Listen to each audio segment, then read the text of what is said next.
어느덧 5월이 되었습니다. 가까운 안산을 보면 푸르지 않은 곳을 찾아볼 수 없을 정도로 산이 온통 푸르게 변했습니다. 반면에 안산 반대편 쪽을 보면 온통 회색빛입니다. 건물과 도로, 차량들처럼 온갖 죽은 것들, 이 생명 없는 것들 뿐입니다. 우리는 많은 시간을 산을 보지 않고 이 건물과 도로를 보고 또 그 안에서 살아갑니다.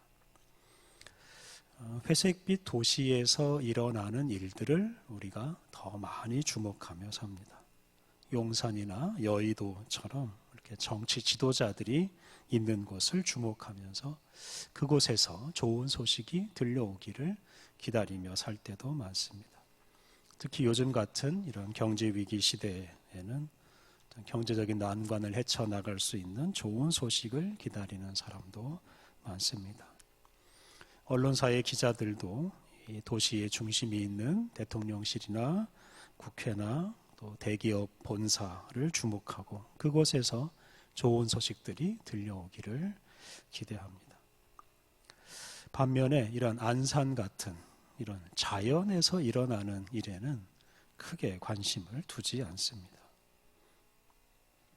많은 사람들이 이런 경제인이나 정치인들이 우리를 먹여 살리고 세상을 이끌어 간다고 생각합니다만 사실 그런 생각은 아주 어리석은 생각입니다. 만약에 숲이 없다면, 저 숲에서 물을 흘려보내지 않는다면 우리가 사는 세상에는 생명체가 있을 수가 없고 우리 사람도 살 수가 없습니다. 사람이 제 아무리 많이 노력하고 또 잘해도 숲이 없는 곳에서는 우리 사람이 살 수가 없습니다. 숲이 없는 곳에서는 우리 사람이 숨쉬는 것조차 제대로 할 수가 없습니다. 우리가 매 순간 호흡하면서 산소를 마셔야 살 수 있지 않습니까? 그런데 이 산소의 원천은 주로 이 숲에 있는 나무들입니다. 그러므로 숲이 없으면 우리가 살 수가 없습니다. 콘크리트 더미로 쌓여있는 이 도시에서 아무리 좋은 정책을 많이 펴고 아무리 좋은 물건을 많이 만들어내도 숲이 없으면 살 수가 없습니다. 우리가 이것을 잊지 않아야 바르게 살 수 있고 특히 지속 가능한 생활을 할 수가 있습니다. 그런데 지금 우리 인류는 교만하게 사람의 노력으로 모든 것을 다 할 수 있다고 생각하고 그것 때문에 자연 환경이 파괴되고 숲이 사라지고 있습니다.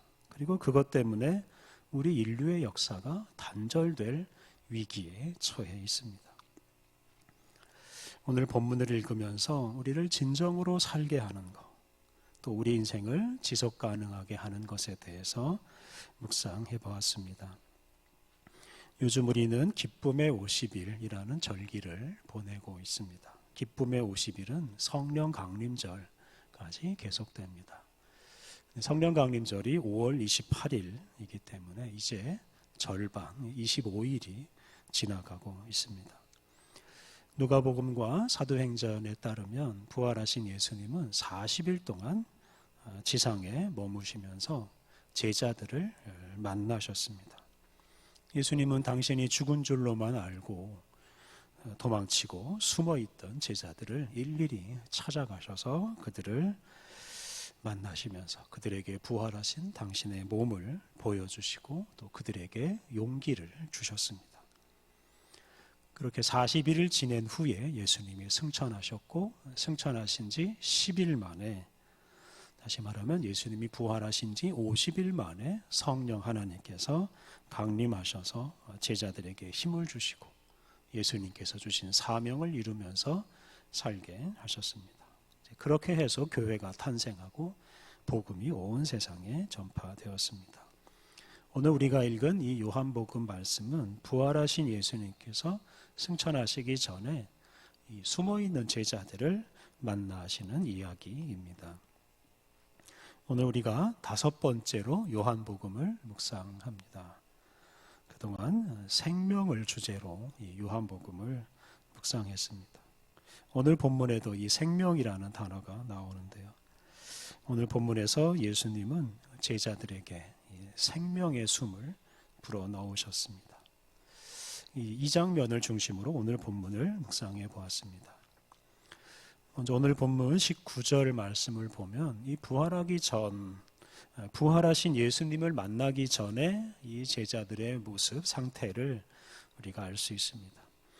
19절 말씀, 이날 곧 안식 후 첫날 저녁 때에 제자들이 유대인을 두려워하여 모인 곳들의 문을 닫았더니 예수께서 오사 가운데 서서 이르시되 너희에게 평강이 있을지어다.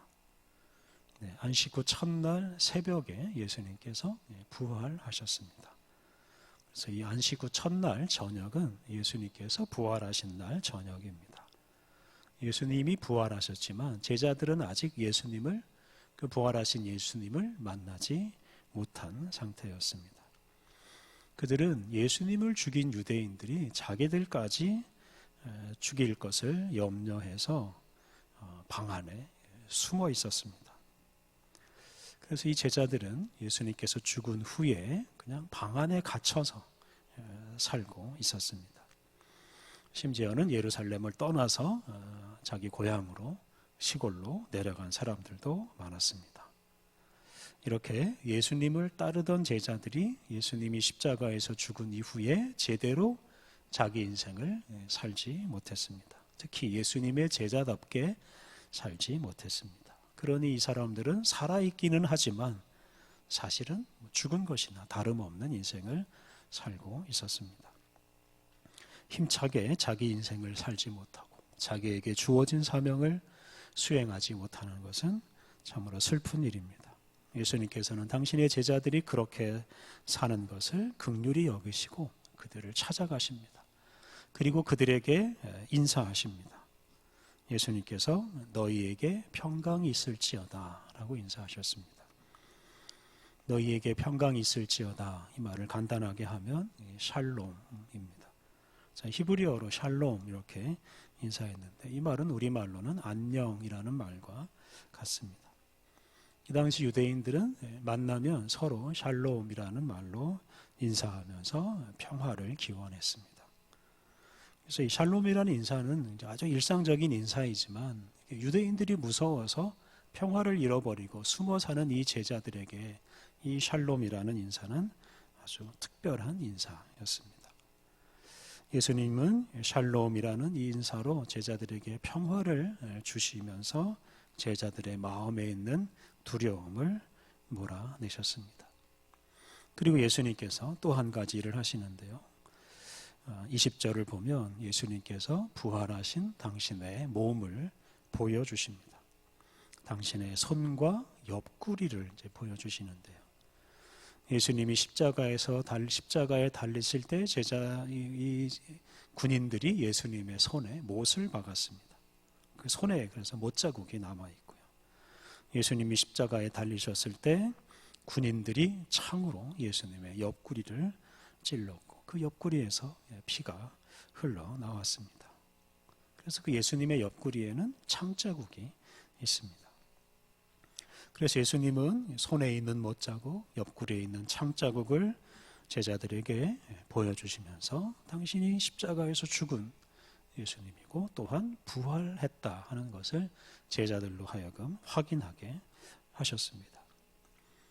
예수님의 제자들은 예수님을 죽인 유대인들이 자기들도 죽일 수 있다는 그런 생각 때문에 두려워했습니다. 그런 죽음의 공포에 사로잡혀 있었습니다. 그런데 예수님께서 부활한 모습으로 제자들 앞에 나타나셨습니다. 부활하신 예수님은 부활하신 당신의 몸을 제자들에게 보여줌으로써 제자들로 하여금 그 죽음의 공포에서 벗어나게 하십니다. 많은 사람들이 사실 이 죽음의 공포에서 벗어나지 못하고 제대로 자기 인생을 살지 못하는 경우가 많습니다. 인생의 목적을 단지 건강하게 사는 것 또는 오래 사는 것 이런 것에 두는 사람은 사실은 죽음의 공포에 사로잡혀 있는 사람입니다. 사람답게 사는 것 또는 사명을 위해서 사는 것보다는 그냥 목숨을 부지하는 것을 더 중요하게 여기는 사람은 죽음의 공포에서 벗어나지 못한 사람입니다. 부활하신 예수님은 우리가 단지 먹고 마시는 것에 얽매여 살지 않기를 바라십니다. 먹고 잘 마시고 우리의 육체를 잘 만족시켜서 육체의 수명을 연장시키는 일만 몰두하지 않기를 바라십니다. 예수님께서 바로 그걸 위해서 죽음의 공포를 없애시고 부활의 소망을 우리에게 주십니다.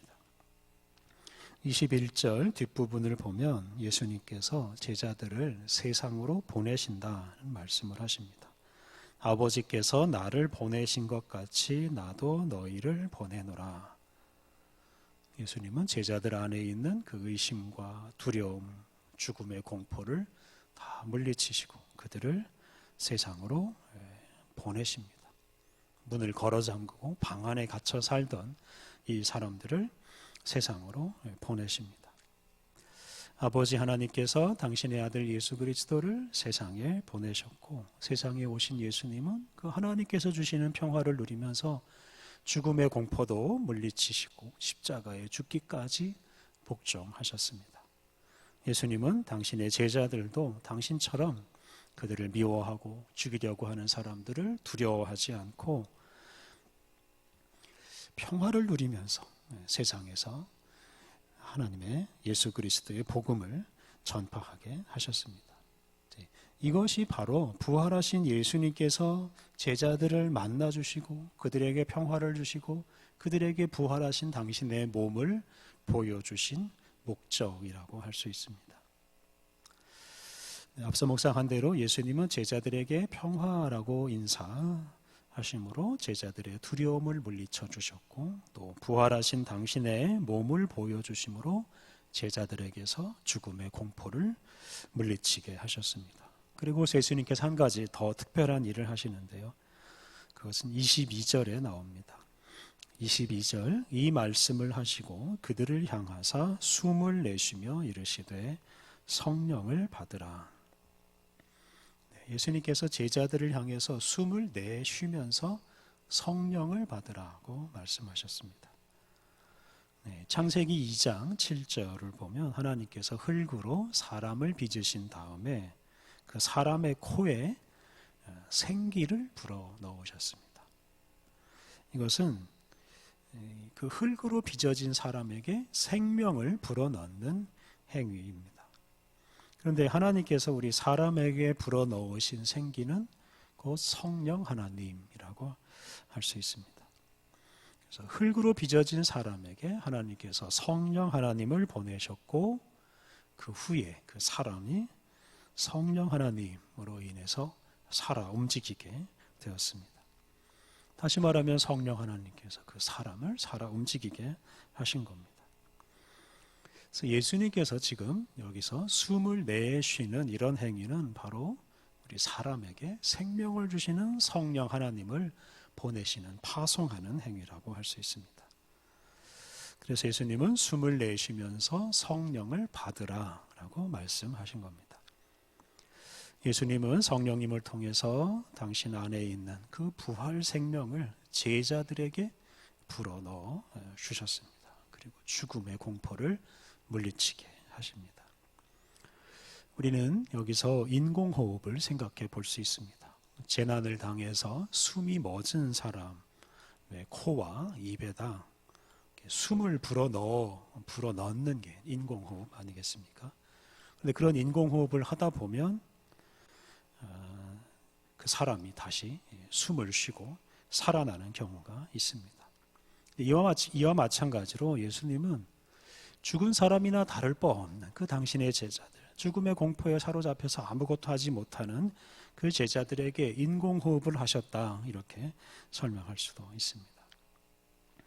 예수님은 성령 하나님을 통해서 당신의 제자들에게 생명의 숨을 불어넣으시고 그들로 하여금 살아 움직이게 하셨습니다. 의심과 공포에서 벗어나고 걸어잠근 그 문을 열고 세상으로 나아가서 사람들을 만나고 부활하신 예수님을 증언하게 하셨습니다. 이렇게 부활하신 예수님을 만나서 그 예수님이 불어넣으신 그 생명의 숨을 받아들인 이 제자들은 이후에 완전히 새로운 인생을 살아갑니다. 사도행전에 나오는 대로 그들은 죽음을 두려워하지 않았습니다. 복음 전파를 방해하는 세력을 두려워하지 않았습니다. 오직 예수님께서 주신 사명을 따라서 살았습니다. 예수님이 주신 그 생명을 얻어서 죽음을 두려워하지 않고 살아가는 이 제자들을 통해서 온 세상에 복음이 널리 전파되고 수많은 사람들이 그 복음을 통해서 예수님을 만나고 새로운 인생을 살게 되었습니다. 이렇게 부활하신 예수님을 만나서 새로운 생명을 얻은 이 제자들은 참으로 의미 있고 복된 인생을 살았습니다. 그래서 이런 사람들이야말로 영원한 생명을 누리는 사람, 이 영생을 누리는 사람이라고 할 수 있습니다. 부활하신 예수님께서 성령님께서 주시는 생명을 얻을 때 우리가 진정으로 의미가 있고 복된 인생을 살 수 있고 영생을 누릴 수가 있습니다. 예수님께서 우리에게 불어넣어 주시는 숨, 이 성령님의 은총을 우리가 받을 때 우리가 사람이나 어떤 죽음을 두려워하지 않고 하나님의 자녀로서 또 예수님의 제자답게 살아갈 수가 있습니다. 요즘 세상에서는 돈이 있어야 제대로 살 수 있다고 말하는 사람이 많습니다. 돈이 있어야 몸 관리를 제대로 해서 건강하게 또 오래 살 수 있다고 생각합니다. 돈이 있어야 하고 싶은 일도 많이 하고 좋은 일도 많이 할 수 있다고 생각합니다. 돈이 있어야 좋은 환경에서 안락하게 살 수 있고 그래야 좋은 인생을 사는 것이라고 생각하는 사람도 많습니다. 하지만 돈이 있다고 해서 다 건강하게 사는 것은 아닙니다. 근본적으로 돈으로 우리의 죽음을 막을 수도 없습니다. 또한 돈으로 만든 좋은 환경에서 산다고 해서 그게 다 좋은 인생이라고 할 수도 없습니다. 돈을 버는 과정에서 인생이 망가지는 사람들도 참 많고 돈 가지고 자기 욕심을 채우느라고 자기 인생을 더럽히는 사람도 많습니다. 또 돈의 힘으로 다른 사람을 억압하고 불법을 저지르는 사람도 많습니다. 돈 때문에 패가 망신하는 사람도 참 많습니다. 돈으로 좋은 인생을 살겠다는 것은 다 어리석은 생각이고 거짓말입니다.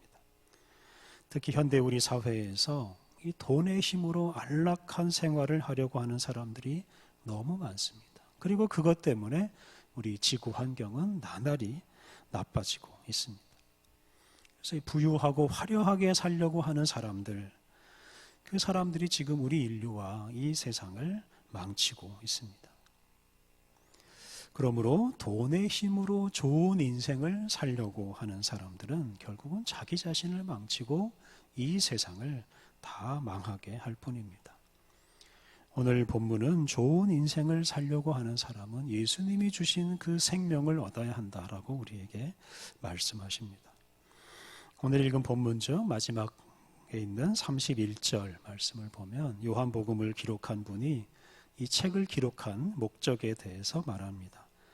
31절 오직 이것을 기록함은 너희로 예수께서 하나님의 아들 그리스도이심을 믿게 하려 함이요 또 너희로 믿고 그 이름을 힘입어 생명을 얻게 하려 함이니라. 네, 요한복음을 기록한 저자가 이 책을 읽는 사람들이 예수님을 믿고 또 예수님의 이름을 힘입어서 생명을 얻게 되기를 바란다라고 했습니다. 이게 그 저자의 의도입니다. 그러므로 이 요한복음을 읽는 우리들은 이 요한복음을 읽으면서 이 성경을 읽으면서 예수님을 만나기를 힘쓰고 예수님을 믿고 특별히 예수님께서 주시는 그 생명을 얻기를 힘써야 합니다. 우리가 이 생명을 얻을 때 비로소 가장 복되고 가장 아름다운 인생을 살아갈 수가 있습니다. 우리는 요즘 부활절 절기 기쁨의 50일을 보내고 있습니다. 이 절기에 우리 성경을 통해 우리에게 다가오시는 부활하신 예수님을 만나기를 힘써야 하겠습니다. 특별히 우리 신앙생활, 우리 성경 읽기의 목적은 바로 예수님을 만나는 것이요, 또 그 예수님으로부터 우리를 진정으로 살아 움직이게 하는 그 생명을 얻는 것입니다.